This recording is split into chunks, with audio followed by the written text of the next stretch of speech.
Hi, I'm Chelsea Walker, True Light Youth Committee Co-Director. Here at True Light Temple of Deliverance, our motto is equipping believers for ministry.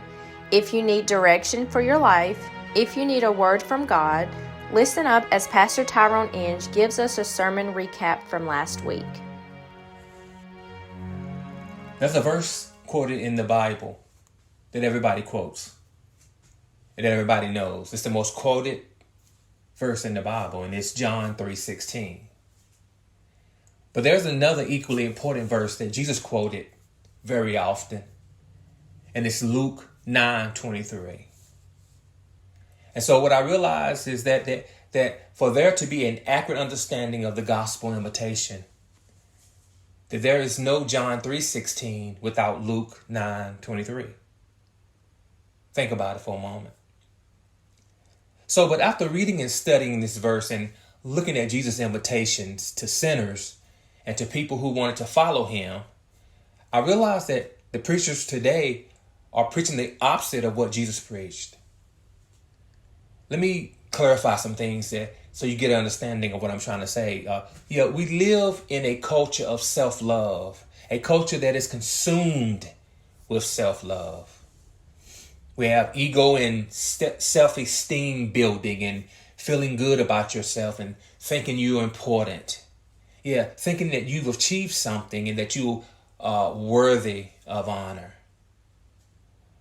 And so what we have now and what we're living in is this generation of self-lovers. Now, let me remind you of something that in 2 Timothy 3, the Apostle Paul classified love of self as a sin. In fact, it is a dominating sin. So here we are trying to give the gospel and we're going to a generation of people who are in love with themselves. They seek to fulfill every desire and every dream.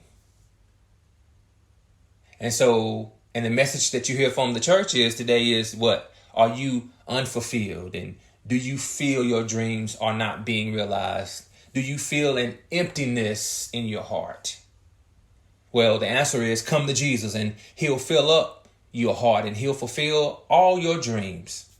But folk, that's not the gospel. As a matter of fact, Jesus preached the opposite.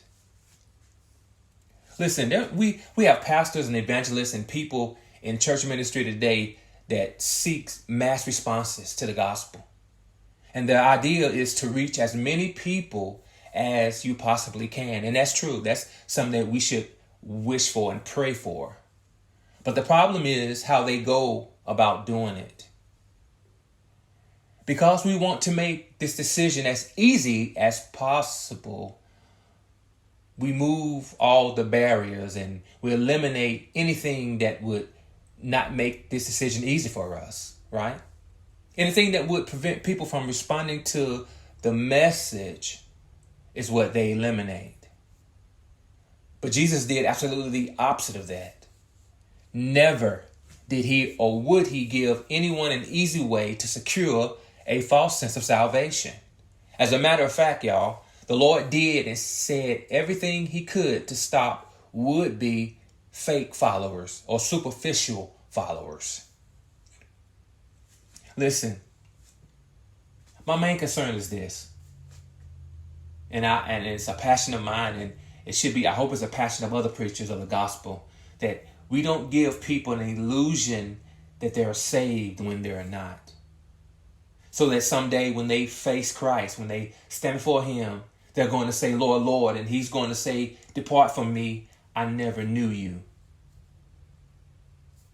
So we can't oversimplify the gospel or the call of the gospel. Let me say this in closing. Let's be sure to get the message right. We have to be thorough, we have to be direct and clear, just like Jesus did when it comes to the gospel. And you know why we have to do this? Because eternal lives are at stake. Listen, thanks for tuning in. We hope this sermon recap will equip and encourage you in your walk with Christ. To hear more of our sermons weekly, hit the subscribe button below. God bless.